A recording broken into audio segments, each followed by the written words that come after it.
নমস্কার, আমি পল্লবী আবার চলে এসেছি আরও একটি নতুন ভিডিও নিয়ে তোমাদের কাছে।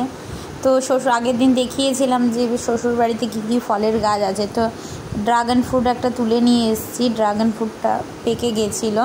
তো সেই ড্রাগন ফ্রুটটাই আজকে তোমাদের সাথে কেটে দেখাবো আমাদের বাড়ির ড্রাগন ফ্রুটটা কেমন দেখতে। তো তিনি এই ফলটা খেতে খুবই পছন্দ করে, ও একাই একটা গোটা ফল খেয়ে নেয়। তো যেহেতু বাড়িতে বাপের বাড়িতে একটাই ফল এনেছি, সেই জন্য সবাই এক টুকরো করে ভাগ করে খাবো, আর ও বেশিটা খাবে। তো কি সুন্দর রং দেখুন, মানে দারুণ একটা রং। তো সুন্দর করে আমি কেটে নিলাম। তো এটা খেতে খুব পছন্দ করে। তো গত 1 বছর আগেও ঠিক এই ড্রাগন ফ্রুটেরই, ওটা হোয়াইট ছিল, ভিডিও করেছিলাম। তো সেই সময়ও মা বলছিল যে ফলটাই কি কালো জিরের মতো দানা দেখ। আমি তখন মাকে বলেছিলাম যে হ্যাঁ, এই ফলগুলো থেকেই তো কালো জিরে তৈরি হয়। তো যারা দেখোনি, 1 বছর আগে ড্রাগন ফ্রুটের ভিডিওটা গিয়ে দেখে এসো।